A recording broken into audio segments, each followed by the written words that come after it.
For the attention of Dr. Charles Leiter. Dear Dr. Leiter, please make arrangements to visit and discuss your recent admission of Mr. Hunter. Initial evaluation is complete. Regards, the Office of the Inpatient Registrar, Arkham Asylum.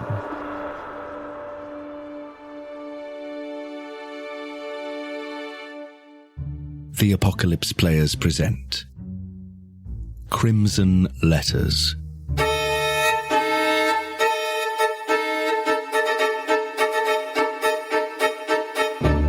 A Call of Cthulhu 7th edition scenario by Alan Bligh.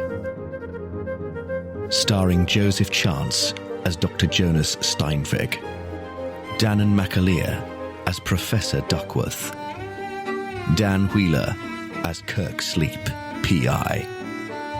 With our special guests, Doug McAndrew as Dr. Althea Montrose and Mike Perceval-Maxwell as P.J. Mahoney.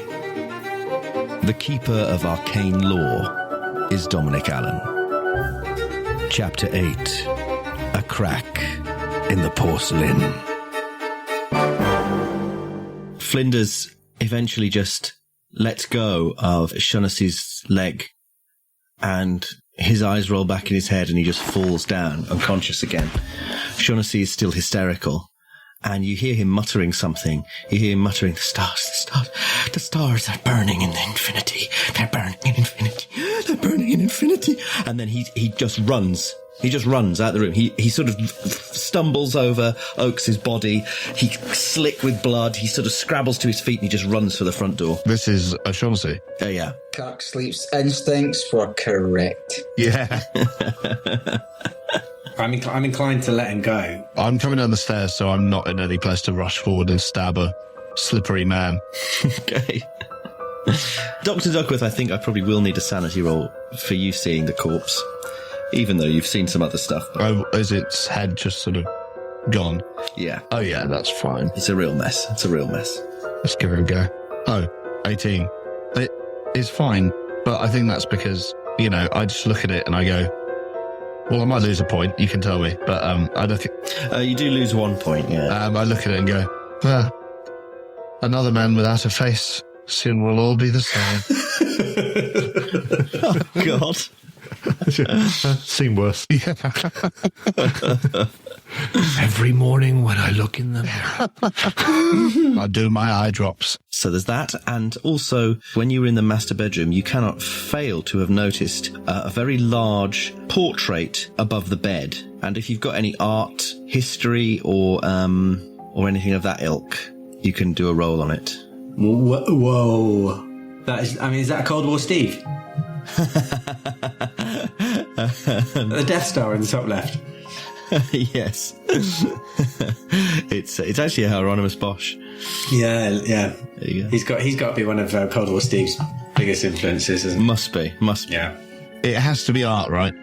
You could give me a hard education. Oh, okay. A hard education. 13. Amazing. Sorry, I just got really excited. A 60 education. Technically, I could spend 1 luck to make it an extreme success. Thinking back to that portrait in Leiter's bedroom, it's Hieronymus Bosch, but it's a forgery. Huh? It's a fake.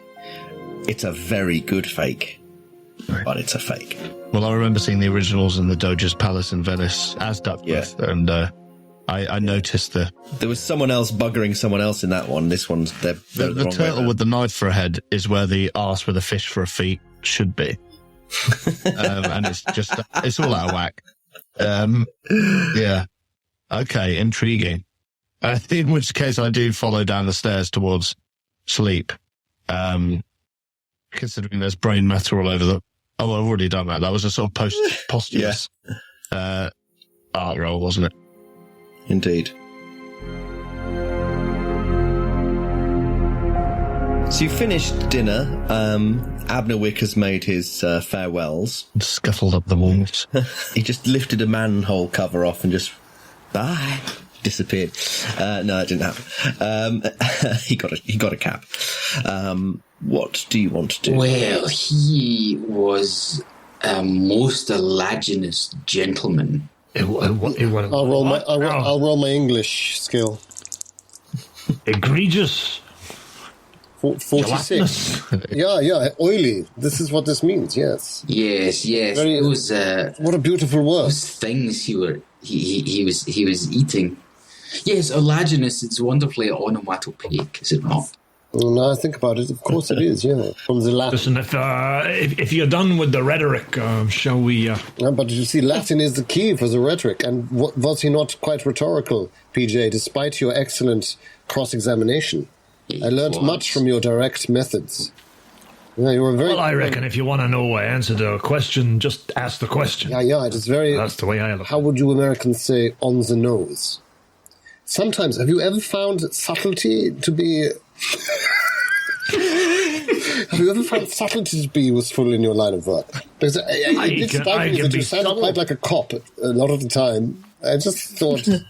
Well, I used to be a cop. So, I know that. Anyway, Dr. Montrose. Mr. Mahoney, what did you make of him?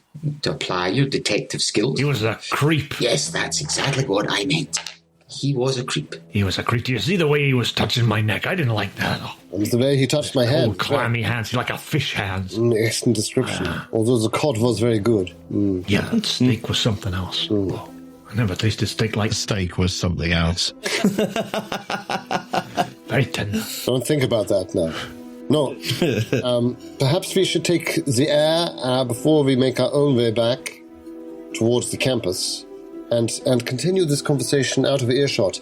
I myself would very much like a cigarette. We'll leave. And he actually makes... He really paces his way out and it's almost like he wants to get out there as soon as possible. And as soon as he hits the pavement, he pops his tin and rubs some cocoa powder into his gums to even out that unsettling element of his hand still feels a bit clammy, I think, from the touch of the man. Got a toothache there. It was the way PJ mentioned the fact that he touched PJ as well. It's a little pick-me-up. From my time during the war, I found that it was most efficacious. Seltzer. Yes, a little seltzer, you know. And that sarsaparilla didn't have much kick to it, did it? So, no, but my friends, it strikes me that he was very, he was a man of the world, was he not? He was deflecting us all of the time. I felt like I was in the game of poker. He was a con man. He was a con man on the fence. I seen the hair. He seemed unconcerned by the attention of our two friends from earlier, a man who feels he has protection. Yeah, and I didn't get the impression that he was deluded, but some of what he was saying was frankly quite, far-fetched. Out of this... Smoke and mirrors. He just wants to get hold of the papers so he can make a tidy profit out of them. I don't know, Patrick, Joseph, I'm not sure. I would wish to dismiss him in the manner in which you're doing, and I admire your chutzpah to do so, but I don't think that we can dismiss him so easily. Well, he's clearly got friends in high places, you know. That may be what we are worried about. People with money are looking to buy these papers, and I don't know. So I guess we got a choice. If we do find the papers, do we take him up on his offer, or do we return them to the university? Mr. Mahoney, I'm shocked that you would even suggest. Listen, I tell you, if he's offering a tidy sum for him, then I can't be sneezed at. I don't know about you, but... He declared that it was a humanitarian need. I don't believe him, but at the same time... Of course not. No, there may be... Are you familiar with the Philosopher's Stone, Dr. Montrose? PJ? The Philosopher's Stone, the device by which base metals are turned into gold? Yeah. Hokum. Exactly. Baloney. Baloney and hokum. But for some people, worth killing for. Absolutely worth dying for. Well, of course, people died for their alchemy. And what think, we know from the Hobhouse papers, we know from Caleb Hobhouse that there were alchemical associations with the papers that we have. I'm not saying that they are the Philosopher's Stone. I'm not saying that. I'm saying that these people believe what they are searching for. Well, they're not a stone, are they? They're papers. No. You must understand me, perhaps, Mr. Mahoney. Like sorcerer's papers or something. Exactly. They believe that they are connected to this famous witch, the Keziah Mason of the local area, Dr. Montrose. You are familiar with... Yes, the specifics, and I'm still addicted by the fact that I haven't heard of them or come across them. Perhaps our friend Miss Amelia Court's reading list will help us in this quest. Perhaps. But I'm very interested in interviewing the young artist. This Cecil. Yes, young Cecil. At the sanitarium. Yeah, but did we make an arrangement with the others? Well, I don't think we had. No, I believe we arranged to meet them back at this cottage where Lyda's cottage. Then I think we should make our way there post haste. What time is it now? What time do you have, PJ? I got one moment. I'll tell you. Takes this pocket watch. We take our pocket watches out, which he holds with care and reverence. Clearly cares a great deal about this. I guess it's mid-afternoon now. It is exactly 3:15 p.m. Do I notice the way he holds that watch? You probably do, yeah. Is it with exaggerated care and reverence? It is, yes.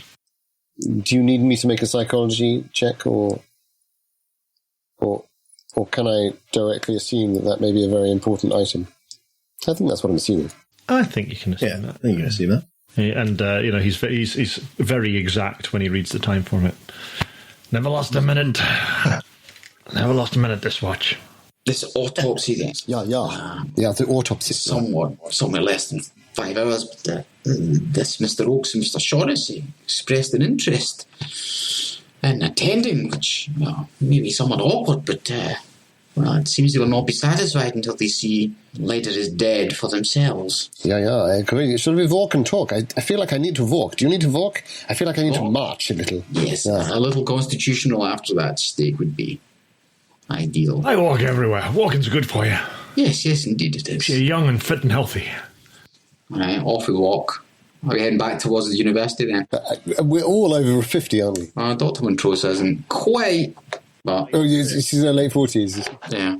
After a while, PJ is dropping behind a bit. I think we're probably just striding along. The doctor's, for some reason, leaving Crawford's, the sheer richness of the food brought to mind visions of plenty, like heavenly visions, the Garden of Paradise, all this lovely food being brought out, and he has flashing images with his points that he has in art history, and he thinks about Bosch and such artists who paint these things, and then it's a fleeting thought as it goes through his mind, and he strides on next to Montrose.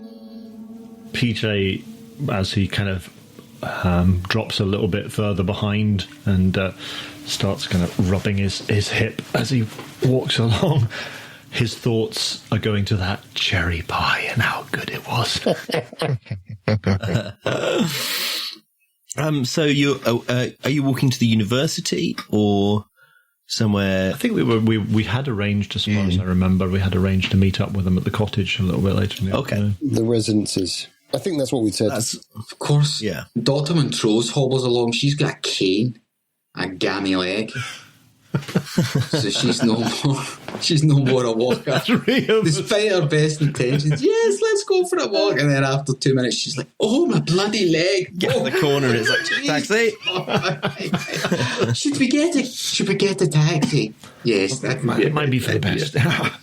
Oh, bloody leg! It's never going. The cab picks you up and he drives you up that way. He doesn't engage in conversation at all. Let's find out. Challenge accepted. To drive this way often. Model T's you got here. Good car, good engine. What kind of an engine you got in this? I don't know. I don't know engines. Hey, taxi driver, you should know about engines. That's your livelihood. Yeah. He's going to make a drive auto roll, though, because... Oh, no. Oh, he does well. Oh. He swerves. He swerves in the road as suddenly a figure that you recognise comes running out of the bushes, screaming. It's Shaughnessy. Mein Gott. And he nearly gets hit by the taxi, but the taxi driver the tyres squeal. It almost goes up on 2 as he sort of swerves around him as he runs across the road. If you swivel in your seats, you sort of see him disappear into the line of trees opposite, and he's sort of pulling at his hair, and he's just running. And he's ripped some of his clothes off. You now see there's a trail of like his tie and his jacket and his hat that he's ripped off. The trail leads to the front door of Leiter's cottage. Anyway, the taxi driver pulls up. Who is that fella? Probably a professor. They're all nuts up here. How much do I owe your friend for that? $2. $2? $2? You barely took us 100 yards up the road there. $1.50? That's a day's wages. Steinweger's out of the door. I tell you, this university. But then he runs back. Daylight robbery. And he offers Montrose a hand. He says, Dr. Montrose. Thank you, yes, this bloody leg is killing me. Thank you, Doctor. He pulls her out with the strength born only of cocaine and then sprints off the house with a sprint born only of cocaine. So Duckworth and Sleep, you're confronted. No sooner has Shaughnessy run out the cottage than Dr. Steinweger's run in. Sleep turns to Duckworth. I draw my sword cane. Everybody's got sword. I draw mine. Yeah. I've got a cane, it's not a sword cane. What the hell is going on? Sleep says, give me a hand there, this ankle's killing me. And sort of stumbles out on his gammy ankle. I will sheath my cane and attend to his ankle, but flabbergasted by the sight of flinders. Oh, flabbergasted, I imagine, by the sight of brain matter. Of an imploded skull. It's not a pretty sight in there. Dr. Montrose, What's happened? Are you quite all right? Not quite, no. Oh my God, no. Altia, this is not fit for... Why, what is in there? I don't know whether you have seen such things. My God, it reminds me of the shells. The damage in the... What's going on in there? She just walks past you as you flap and looks. And he actually sort of staggers away and puts a handkerchief up over his nose. No, 9! Sanity rolls for everybody. Yes, please. Now, how bad is it? Because he has war experience, so... It's pretty bad, but if you've got war experience, I suppose it's only fair that I gave Sleep a pass on it, that you can have a pass. I am on cocaine. And unpleasant. I am on cocaine, so possibly... Oh, yeah, it's a fail, 96. Oh. But not a fumble, my sanity is above 50. Oh. Well, in that case, what you suggesting, Joseph, that you should do a roll, but maybe with a bonus die or something? Yeah, what about that? I like it. 96, wow. I mean, I'm staggering with covering my hand with a handkerchief, but I've completely failed to protect Montrose. Oh, the bonus die helped. 100 yard. I have a feeling if I saw a body on cocaine, it would be worse. Right, this is what I was thinking, but I No, that's what he's saying. So otherwise he wouldn't be doing the roll at all. Okay. Yeah. Right, okay. yeah, so I'm shaking as I'm moving away, but I'm sort of saying to Mahoney, no, don't go in there, don't go in there. $1.50 for 100 yards in a taxi. God, don't know. That's 2 sanity rolls for Mahoney. Mahoney, I used to be a cop. God damn it. What's the damage then? For a success, it's 1 point of sanity, and for a fail, it is 4. 4. Ooh, it's a bad one. Oh, okay. Are you wanting this grizzled old ex-cop to make a sanity roll when he sees the... I think it's only fair, given that Sleep didn't have to, that you don't have to either. Jeez. I mean... What a mess. Dr. Montrose... Oh, my... Good God, did you do this? Well, technically, Kirk did, but he was acting in self-defense, I believe. I see. I've seen some violence in my time. What the hell are you got? Is that a Thompson? That's our friend from earlier, Mr. Mr. Oakes. Can we see Stone? Yeah, she stood there looking. Well, let's see how shocked she is, actually. Oh, no, she's fine. She rolled a 7. Mahoney, you know how to use one of these things, Mahoney? And I hold out the Tommy gun. I do not. As well as the next guy, yeah, jeez. Hands back his pipe and says, you know how to use one of these? You know how to use one of these. I dash over to Sleep's leg. Oh. Since he mentioned it. Oh, yes, of course. But as I do so, I say, are you all right, Miss Stone?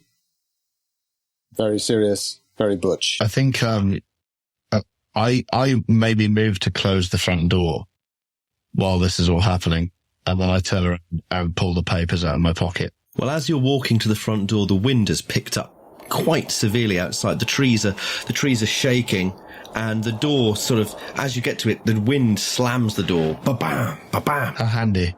I turn back to him. You can hear the windows rattling from the wind. I don't know what you found on your escapade, but I found something interesting. Of course, it's hard to tell, but it seems like the sort of thing that, well, it's Lucy, isn't it? It is Lucy, right? Yeah. It's Lucy found in this house just before the unfortunate incident with Mr. Oatcakes. It's these pieces here. And he sort of pulls this bundle of papers out of his pocket and says, I think my instinct is they may be connected. They may even be the whole or the part of the Hobhouse papers.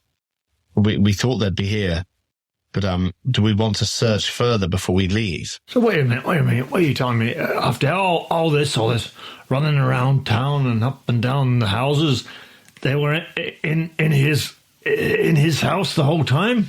Well, I turn to Lucy and sort of look at her in a sort of questioning way. No, I don't, because I've got a porcelain face mask. I look at Lucy and I say, did you find this box here? All right, I admit it. Chuck and I, we're the only ones. I was the only one besides Chuck who knew about his secret stash. I see. I don't know what those are. All I was here for was the money. Yes. And you'll have the money, Lucy. You've earned that at least. But it seems that if it was in his private stash, it must have been important to him. Is there a table nearby? Yeah, there's the desk in the study, or there's like an occasional table in the If it's only occasional, I'll go with the one that's there permanently. I'll just flatten them out on the surface. and sort of I'll have a good look at them. I don't know what would I roll, because I've already rolled occult and I got the impression that they were, but I'll basically lay them out for others to look at and sort of say this may well be. Oh, you could give me a Cthulhu Mythos roll. Well, I do have some of that. Oh, blimey. Oh, gosh. While I'm loosening Sleep's shoe to assess his ankle, I bark somewhat overly aggressively under the influence of cocaine. Dr. Montrose, surely you can make something of the papers. Yes. Dr. Montrose will try and compose herself. She's had a seat. She looks rather pale, but she will look at these papers and make an occult roll, or... I'm so overexcited that I throw a shoe across the room. By the way, I'm going to push my first aid roll. 19. Done it. First aid. Kirk Sleep gains a hit point. Thank you very much. Oh dear. I think we've got a problem. I think we've got an issue with Dr. Duckworth. I rolled a 0-1. Oh! On your Cthulhu Mythos. Well, never mind. I mean, it's only, I just checked, it's only 5, which is still more than it, because I did that. That's an extreme success. That's still an extreme success. You get a 1 from 5. Extreme success. So, Duckworth put these papers down, and you're immediately struck by something, Duckworth. That last time you looked at them for their occult worth, you got the sense that they were occult, but runes and sigils, but I didn't ever. Couldn't quite put your finger on it. And then looking at it again, there's something strange about it. It calls to you. Suddenly the runes make sense. Everything is understandable. These diagrams are part of a whole, but you also glean that these are not the originals. These are forgeries. And it is these forgeries, like a fault in a cup. That's where it cracks. Something has managed to get out. These are not things for summoning something. They're things for containing something. And the forgeries are faulty enough that whatever was contained can get out. And as you think that, as you realise that, you hear that noise again upstairs. Everyone hears it. The floorboards creak, and there is a low guttural noise. Someone upstairs. Flinders, meanwhile, perhaps unnoticed or perhaps noticed, has sort of come to. He's slowly coming to and just clutching his head. Oh, where am I? Where am I? My bottom. Well, I don't want to jump ahead of the pack, but since we're not in combat, my first protocol is I'm just as soon as I realise the truth of what I've seen there. Can you give me a sanity roll? Oh yeah. I would have thought so. Yes, please. 81, so not good. That's bad. 81 on my whatever it is. What is it? 49 at the moment. Unfortunately, that experience for you is so invasive and strange that you actually lose 4 points of sanity. Okay. Ooh. Yeah. It feels like something has reached into your head. You get a horrible flashback to a desolate farmhouse, a barn in the middle of the countryside. You remember peeking into that attic. And the dust. It's like moving. that, but something's peeking into you this time. Oh no. Oh no. You suddenly feel very hot under your mask. Yeah. I take it off and start fanning myself. And everyone screams. I do keep it on. Yeah, raw sanity, yeah. I do think I grab up all the papers and shove them quite rapidly into my pockets and sort of go towards wherever the nearest air source is, like the door or the window. Just try and The window's breathe open, by the window. It's rattling. Yeah, the wind whips at you. What do you see there, Dr. Duckweather? I nothing. They may be the papers, they may not be. It may just be a collection of random scribblings. But we should, yes. What was our next move? Stop moving, Mr. Sleep. Stop moving. I'm trying to splint your ankle. Did you hear that? Yeah, just something get on with What it. was that? What was We all heard No one that. else here, is there? something upstairs. You heard that too? Is there somebody else here? Miss Stone, was there something upstairs? Somebody upstairs Were with there you? any rooms I didn't look in upstairs? There probably were. Let's see. Upstairs, there's a hallway Yeah. with a bathroom at one end, which you didn't go in, Yeah. a guest bedroom, and the master bedroom. Okay. I didn't see anything while I was up there, but none of us should go up. We should burn this place to the ground and sow it with salt. There's whatever's up there. Whoa. Wait, what? Who did the what now? Well, I don't know. I'm sorry. I feel a bit faint. I didn't see anyone up there, but there's this sound, isn't there? This. Yeah, we heard that earlier. Was that a dog? I figured it's some kind of cougar, like a mountain lion or something. Well, There's a wild animal in this building? Yeah. I'm pretty sure these are the papers. I'm pretty sure they are. We should. Well, that's what we're here for, isn't it? So should we go to Bryce? Should we go to Dallas? Dr. Duckworth, what Bryce is going Dallas on? Howard? Dr. Duckworth, what is going on? Explain this to us. Why has the papers been taken away? Well, no, they're here. And I sort of take one of them out of my jacket pocket and say, look, you can see the runes. You can see what they're saying.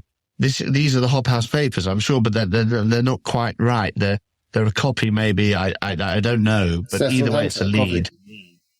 I think I say Cecil Hunter copied them to Montrose and PJ. Yes. We need to speak to the Cecil Hunter. We need to find out what the hell he was doing. Well, Cecil Hunter's in In the Arkham Asylum. Arkham Asylum. That's right. And I hand over the telegram but my eye is on the stairs. And I just sort of pass the telegram over to whoever's It's probably me. interested. I'll take it, but I'll pass it to Montrose. Yes. Fine. Well, yes, we should talk to them. Let's go outside. There's no need to go upstairs again. Oh, I see. Now, what's the date on this? Well, there's somebody upstairs. Maybe they've got the genuine article. No, that's not a person. I'm sure that's not a person. Perhaps it's a cougar, like was suggested. Does Dr. Duckworth seem to be in his right mind? I mean, I've not gone insane. I just thought, he's lost a lot of sanity, so I was sort of, I was doing my best to convey that through character. But he's not insane. No, he seems, well, unless Dom disagrees, he probably seems just a bit shook. Well, probably considerably shook, but it seems like he genuinely wants to get out of the house because of this noise. Well, I suppose we better take this fellow with us.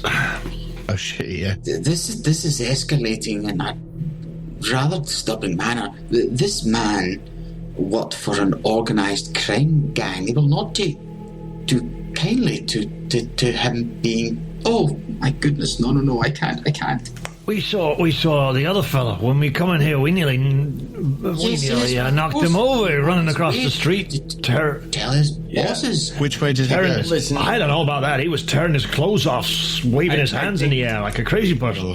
I think if we could all maybe make out like Shaughnessy went crazy and saw for Oaks, that probably would help me out. Yes. I don't know what I'm saying. with that. Yes, I think so.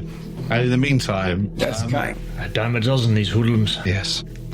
Is our old student friend still... is he awake now? Flinders has now come to. He's seen the devastation, but he's rolled very well. He manages to sort of take it in, and he's quite quiet. And he says, "What happened? You know what? Mr. Flinders, what exactly are you doing here? You know what you did. Where is she?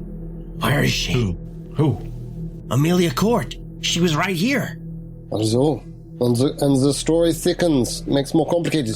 Mr. Mahoney, are you any good at first aid? I can give it a go. I got some modicum of skill in that department. You look wounded, Mr. Flinders. Again. I wouldn't waste any time on this demon. We need to keep him alive so that we can keep talking to him, Mr. Sleep. I hear what you're saying, but I know none of you is going to believe me because I was in this room on my own when it happened, but he did something evil, something crazy I've never seen before. What do you mean? Did I?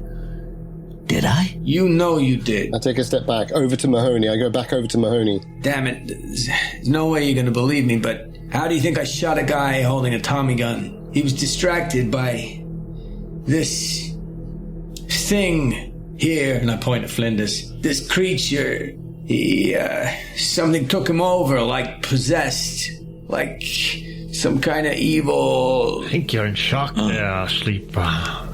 Hey, look, I know I'm in fucking shock. I've been in shock before, but I ask you again, how do you think I took down a guy with a Tommy gun?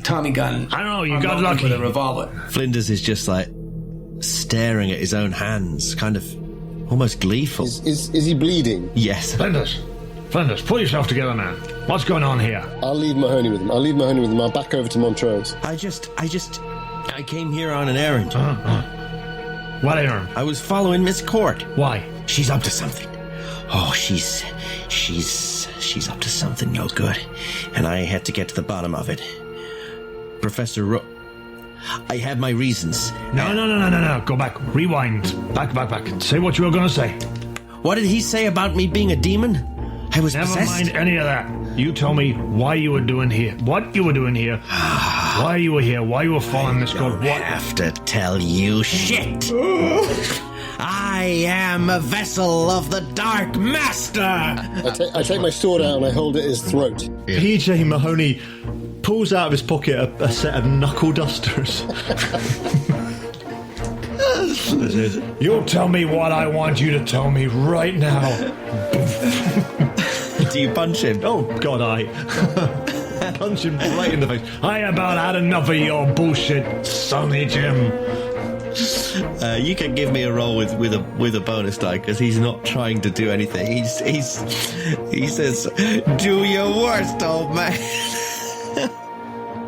Okay, so my worst is a normal success. Okay. And roll for damage. okay, so I don't have any damage bonus, but brass knuckle. I've already nearly killed this. D3 plus 1. Something tells me that this is what player parties do to this man. That's just 2 points of damage. I think it's fair to say that he needs to pass a constitution roll to stay conscious still, because he's very fragile. 93. He's out cold. I start looking around the room for something to tie his wrists together with. I don't even have this conversation. I don't know, young people What's today. he doing to that young man? There's no need to do that, Mr. Mahoney. What use is he now? You've not He was tried hysterical. I dealt with his hysteria. Oh, he was just talking nonsense. Just a silly wee boy. While this conversation is going on, Got me. is it fair to say what I wanna do is make my way up really the wanna- stairs, and I want to go back into the master bedroom. But I've just turned around to look at Duckworth. Is what I wanted to exactly say then. My peripheral vision. What I wanted to do was knock this guy out with a brass knuckles. and you did. Oh, done. Yeah. Well, Kirksley, you managed to find something to tie him up with eventually. There's a bit of rope somewhere in one of the cupboards. What was Steinweg doing? I wish to look at those papers, Dr. Duckworth. Well, yes, of course. Keep them safe. They may only be a copy, but they're all we have for the time being. Is here safe? We thought we heard something upstairs, and I'm concerned about the ladies. I'm sure it's fine. Anyway, well, if you'd like to come up with me. I go over to him, and although I lower my voice, it's not hidden from the others. Look at what we are standing next to. This is the gore and misery of war. Yes. I sense that you and I are both in some way used to this. Yes. How many priceless things have been lost in the flurry of violence? Let's make sure this isn't one of those times. I agree, but why would you wish to leave us at this point when you have the papers on you? Let us regroup. Yes, fine. I just feel we should check upstairs before we leave. Very well. Somebody help me with this guy. Get him outside. Mr. Mahoney, what about upstairs? If he is unconscious, as you have ably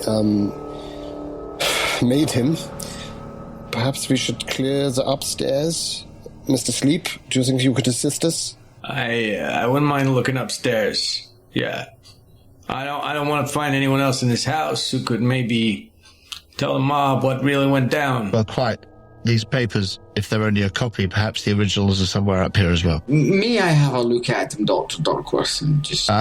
Yes. Maybe something will jog my memory. I think he sort of, he does take them out. He's a bit tentative, but it's not in a sort of, I don't trust you way. It's more of a, they're so potentially important to him in a way that seems odd. But he hands them over. Well, Dr. Montrose does not have Cthulhu mythos, but she will be looking at them from the point of view of her occult knowledge, and she hadn't heard of the Hall House papers before, but maybe when she reads something in these, something will spring to mind. Yeah. So I'll make an occult check. Not particularly good at occult, but let's see. I'd accept history as well, actually. Oh, okay. Well, that was a 49. It's not an occult, but it might be history. Hold on. Yes, my history is 60. That's a regular success on a history check. Well, forgeries or not, the content certainly fits the bill of sort of the kind of sort of occult stuff you get that you've maybe come across in, sort of Salem era witch trial stuff as things that were presented as like proof, even though they were usually knocked up by sort of superstitious accusers and things like that. But occasionally stuff like this comes up. It's maybe got a bit of, it looks like it's borrowed a bit from other magical traditions, but certainly it fits the bill for the era. Yes, it looks familiar. It does. It's yes. temporary with other pieces I've seen. Yes. But I'm convinced it's not the real papers. Well, I'm no expert in forgery, but you seem... Well, yes. I don't know what it is, but there's something about it. It seems a copy. And there may well be the original pieces in this house. Well, look, we have this telegram. Perhaps, Dr. Steinbeck, with your credentials, you would be able to go to Arkham Sanitarium and speak to this Mr. Hunter, or indeed his physician. I certainly think that Dr. Duckworth and I would both be permitted this, and I agree with you entirely, but perhaps if at least 3 of us should go upstairs. Since the 2 of you are discussing those papers, Mr. Mahoney, Mr. Sleep, the 3 of us shall investigate the upstairs, yes? Ms. Stone, Dr. Montrose, are you happy with this? Yes, my leg, I'll leave the stairs.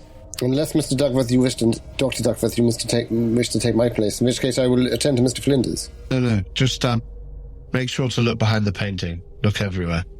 There's a painting, and his eyes gleam. There's a painting in the master bedroom. Right. It's Ham. How could a wild animal be hiding behind a painting? Well, I'm not potentially that interested in a wild animal. I am. Mr. Sleep, now is the time. We must not sleep. And I pull up Sleep. and I push him towards the stairs. Hey, don't shove me around. I know you fixed up my ankle, but it still ain't perfect. But you are still useful with your 45. Your index finger's still working very well. Damn right it is. And you are all I need. And I wave it around his face. And I light up a Camel cigarette and say, "Get behind me!" And I start making my way up. Did you give me the Thompson? Yeah, I think I did. Okay. Oh, God. Christ. And then I look back, after saying "get behind me," I look back at PJ holding the Thompson awkwardly, and I say, "Second thoughts, maybe you should go in front." Yeah. Oh. Perhaps the wiser man, the older man with the more experience should go up front. This is very good. The old folks show you how to do things. Yeah. Point and shoot. I'm happy to lead the way, but, just watch when you, those things... I've seen one of these before. All right, just watch it. And I carry on leading the way. I was a young man once. You still look young in my book, PJ. Buy me dinner first, huh? This is exactly the conversation that happens before someone dies. Sure thing, babe. I'm making a steak dinner. Well, we'll begin by advancing in a roughly vertical direction on the stairs from below.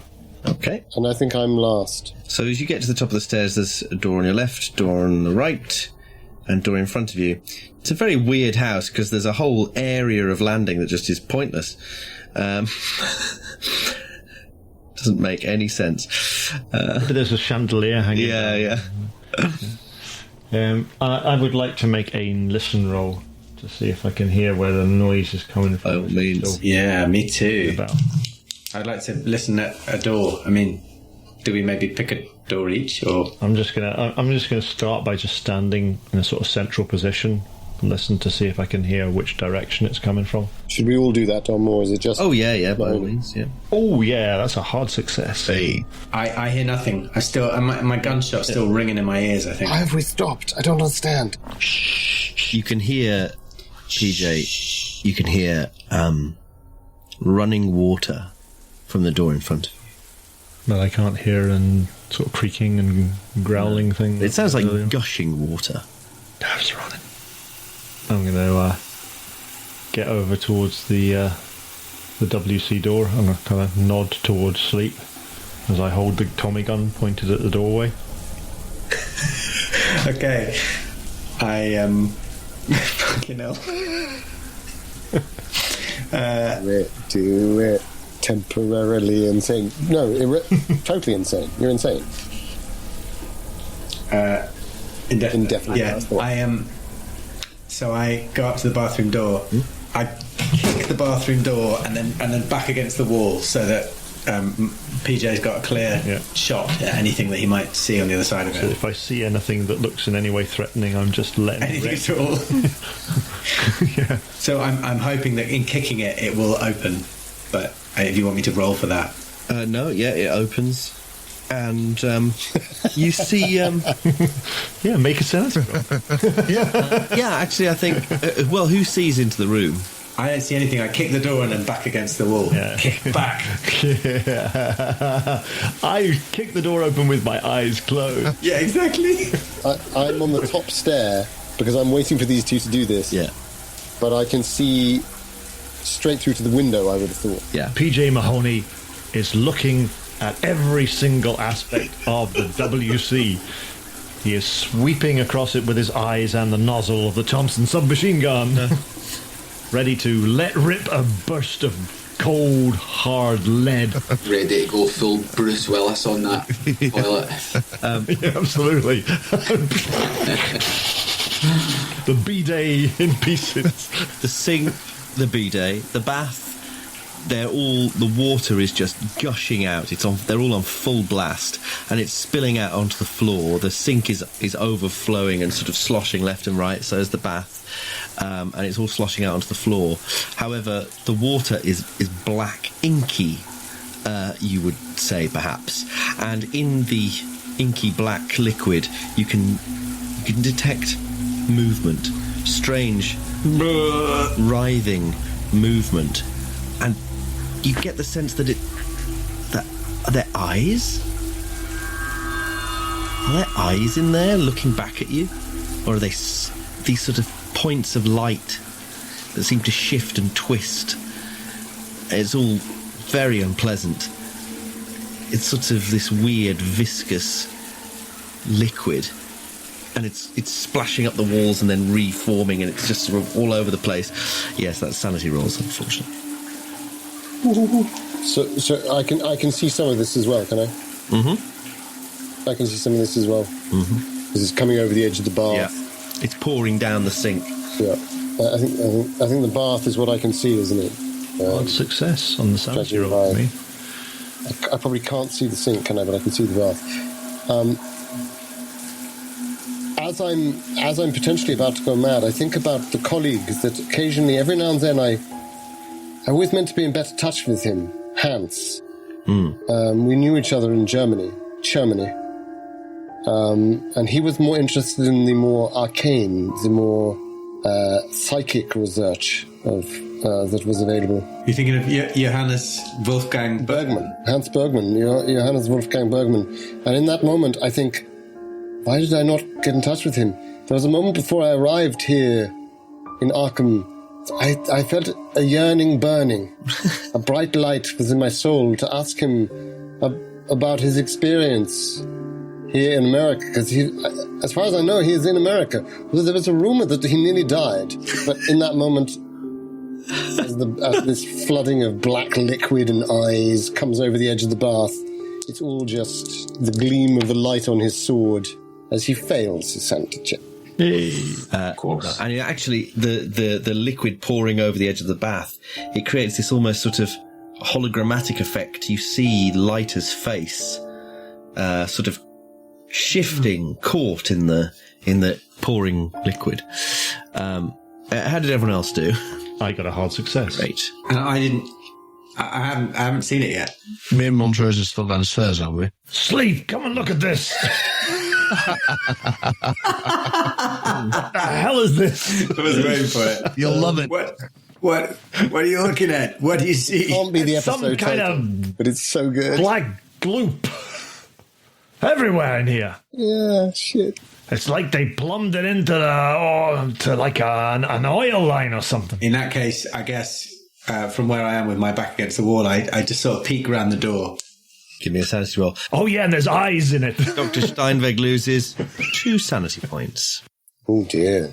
This is going to be messy, guys. Oh, it's not. I passed. I rolled a 12. My sanity is 60. Are you still insane? Yeah. Oh, that's true. I'm definitely. Oh no. I think he cured me. Well, it's difficult to say. Are you in underlying insanity? My indefinite insanity box, I'll be honest, is ticked. But I have a feeling that Duckworth... I worked really well, but I'm not sure if that was like to fix that bout of madness or whether or not it... Yeah, I think that's what it was. Mm. Yeah.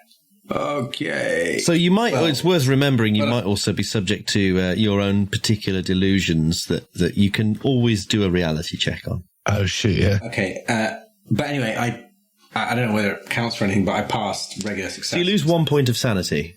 And how about madness? Lovely stuff. That's such a shame you rolled so well as well. It doesn't make a blind bit of difference. Yeah. And I suppose it would if you'd... I mean, I think I lose sanity. a point of sanity then for when I met... He's sat there saying it's such a shame you rolled so well. You made me look in the fucking room. I didn't make you. I just suggested that there might be something interesting in there. It's your choice whether you looked or not. Do I lose 1 point because I made my sanity roll as well? Yeah, you lose 1 point. I lose 1 point. Fortunately. Yeah, okay. You all see where. So Kirk's right by the door, presumably, because he's kicked it open. Yeah. So he looks in. He pops his head round the corner of the door, looks in, and then immediately runs down the stairs. Run away! And as he's running down the stairs, he's saying, I took one look and I ran straight down those stairs. Had to find that broad. I now knew who that broad was, Amelia Court. And if I know one thing about broads, is that they're trouble. And he's out the stairs and out the door, still talking to himself, saying, and that broad was more trouble than any broad I ever saw before. Blondes were the worst. Hey, Mr. Sleep, and where are you going? What the heck? I think Where's Sleep gone? You all hear him get into the car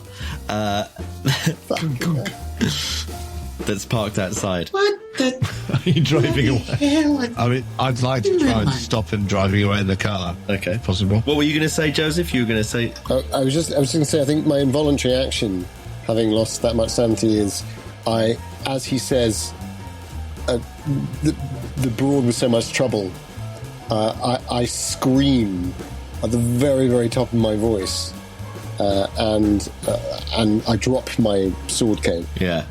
Oh, in which case, actually, Kirk, can you give me a dex roll? Because he has to push past Dr. Steinweg on the stairs.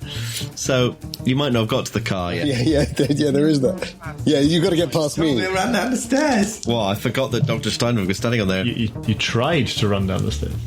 I'm going to spend 1 point of luck to pass the next. It all counts. So you don't fall down the stairs, which is good, and break your neck. So you you do hear him get into the car. 1 point of luck. Maybe you slide on the sword. and that Straight out the door. That gives you enough momentum. Just leap over the banisters. Yeah, he's lunging for you because he's ready, but at the same time, nothing's played in his favour, and the sword comes pattering down. What do I see then in this loop and stuff like that? Do I see something other than just like dirty black water everywhere? You I think probably you all witness this kind of manifestation of what looks like Lighter's face. Oh, I shoot it then. Oh, fine. Great. If I see something weird in there, I'm shooting it, whether I've gone mad or not. So you start... This will be a more controlled burst. You start shooting, and the sink smashes the ceramic breaks. Water splashes down. The tiles all smash as you sort of like go up the wall. The bath is punctured and water's like shooting out in jets. And when you finally stop, when you finally let go of the trigger, or when the bullets run out and it just the cartridge just starts clicking, you see that the water's completely clear. Oh, that sorted that out. Never call a plumber. Who needs a plumber? Unseen. You want a job doing properly? Do it yourself. In America, they call this plumbing. I like this gun. I'm going to keep this gun. Duckworth, you going to try and stop Sleep getting into the car? I mean, if he gets past us downstairs and towards the car, I mean, I know how to fix him. In my mind, I've used his narrative sort of things against him before. And that's also our only way away from this house. But unless we like hotwire something or call a cab. Well, there's 2 cars parked outside at the moment as well. There's the 3. Yeah, there's yours. There's Lucy Stone's, and there's the the mobster's car. So which one has Kurt got into? The mobster's car is the one at the back currently. Yeah. Let's sort of box the other two in. I imagine it has. Our car is my own car. Yeah. Go to his car. Yeah, so I've gone to that one. All right. Well, in that case, Sleep, can you give me a luck roll to see if it's stuck or not? Crash. He just keeps going. I failed my luck roll. Fantastic. So you got in the car, you slammed it in reverse, and you've smashed it into the car behind, and you're just still like that. You can hear the engine revving as he tries to force his way onto the road through another car. His eyes are just like unblinking. Put my foot to the floor, put it in reverse, smashed into some kind of obstacle behind me. I figured the broad must have stuck something in the way. Broads are all the same. She rigged the thing. Yeah, Maybe she put a bomb under the hood. I jumped out, took a look at it. Didn't realize some mobster prick had pulled up behind me. I'm thinking that Mahoney and I might have a moment together, but it's Duckworth. It's all about Duckworth. And Montrose. Where is Lucy Stone while all this? She's downstairs. Downstairs, yeah. Still downstairs, is she? Yeah. So presumably she hears the screaming and sees Kurt run down the stairs and out the door, and hears then this rat-a-tat-tat of gunfire. Jumped back in the car and performed a 32-point turn. Classics. She also hears Kurt smash into her car. Back, forward, back, forward, back, forward. Shit. So she comes running to the door being like, what the fuck is going on? Oh my God, like he's under my car. Court! Amelia Court, where are you? That broad. Nothing but trouble. It's fine, Lucy. We'll repair it. What did you see? Mahoney, whose face did you see? Was it a face? Took a slug of my bourbon and lit a camel. Put my fedora back on my head. I don't know what I saw. Come now, man. And I go up to him and I grip his lapel, but only by one hand. Give the steering wheel one last pull. He's still holding a Thompson. Yeah. Gun. He respects that. No, but seriously, did you see a face? Hit the gas and I pulled out of that place. What if I did? Did you see a face? Because it changes everything. Because I've seen his face once already, and I thought that was madness and hallucination. And the coca. God, I need a drink. But if you saw the face too, you did. What face did you see? Leiter's face. You seen that before, you say? Why I need more than anything.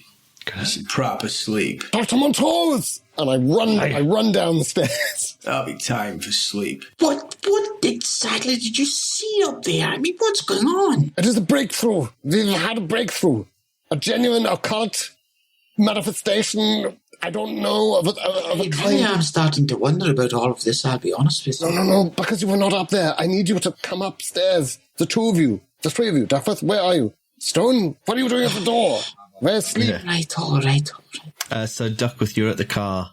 What do you do? Is Sleep still sort of revving and trying to smash through the cars behind him? Yeah.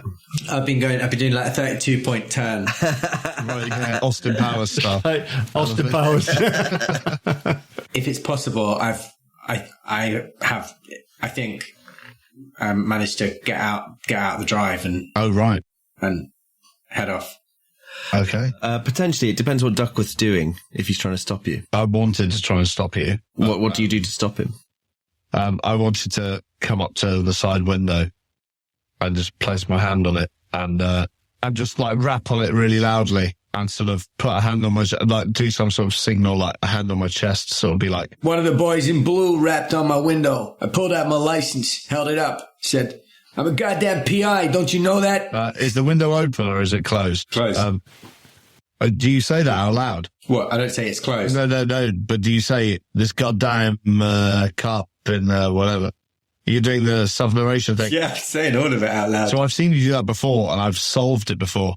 So I say, I'll do a roll for this, but I say, he changed his mind and rolled down the window. You never know. This guy's face looked trustworthy. What was left of this guy's face looked trustworthy. Just a neutral porcelain mask. Oh, that's a real gamble. That's a huge gamble. Is that Psychoanalysis. Yeah. Okay. I mean, I put a lot into that, so hopefully. Don't fumble. Yeah, 14 on a 56. Yeah, he opens the window. As he opens the door, the window, sorry. I just want to say, What is it, officer? What do you want? it's quite all right. I said to the I officer. just need to check your papers.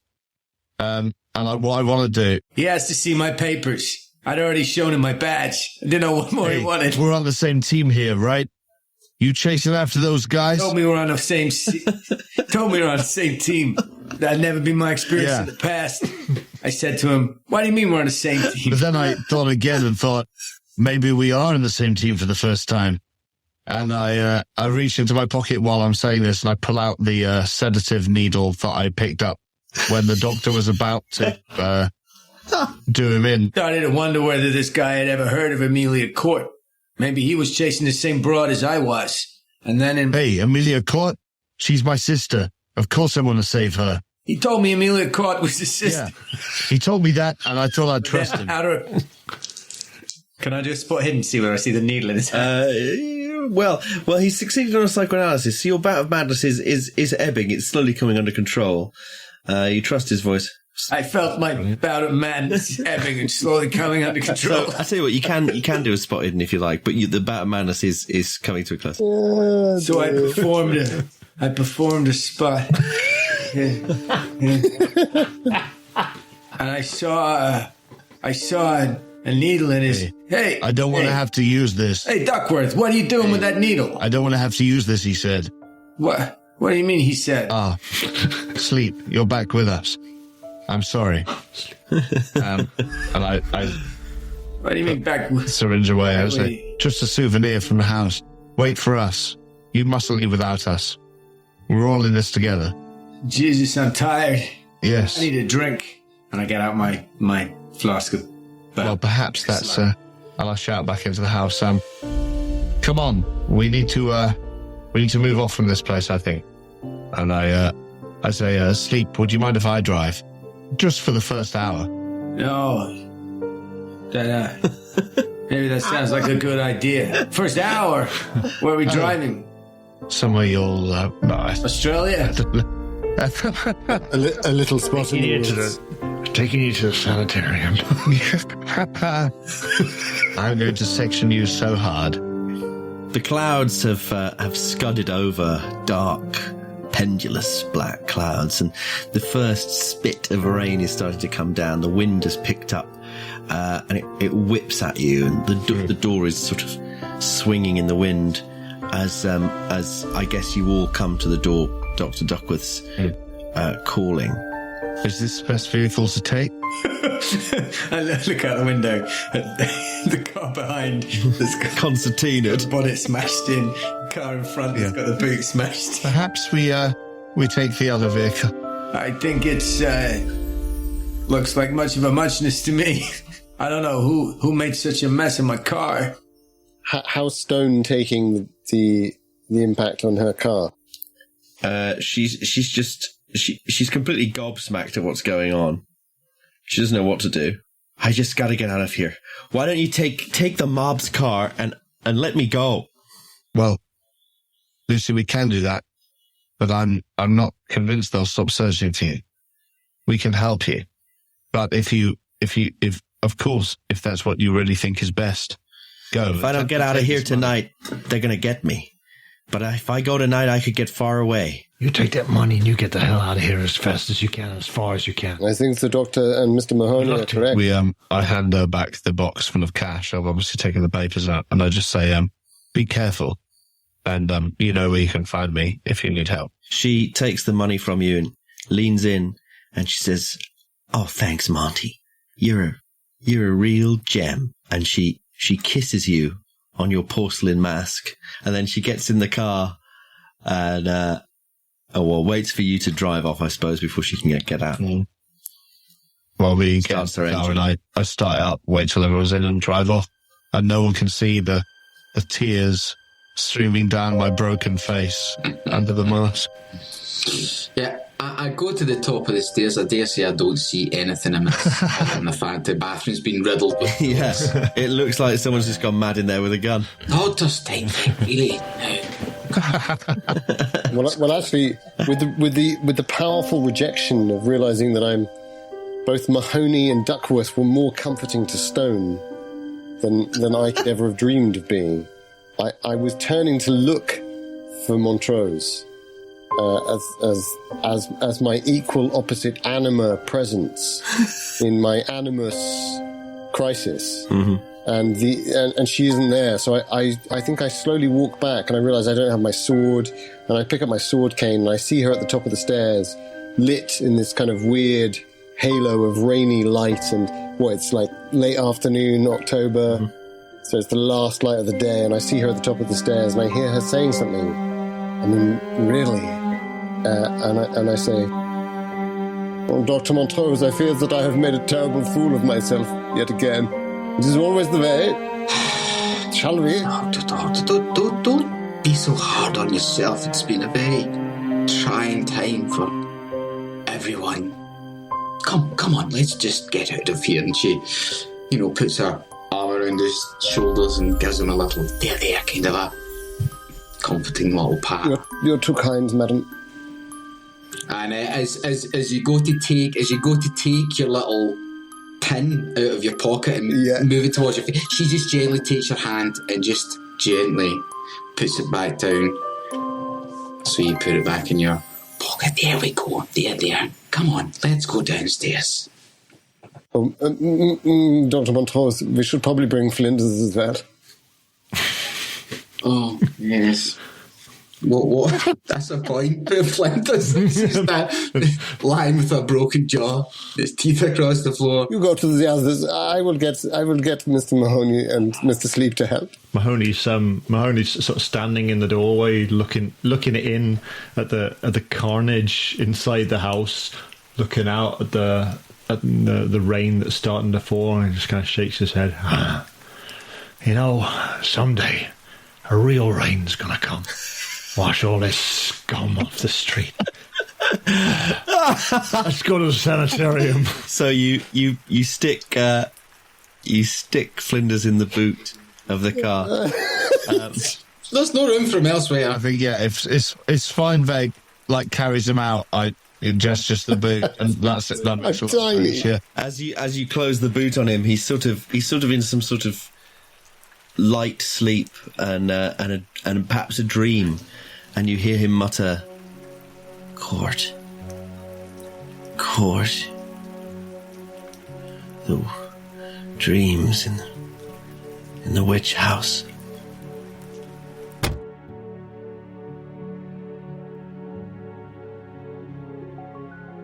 This was an Apocalypse Players production. For more information about the podcast, go to apocalypseplayers.com. Thanks for listening.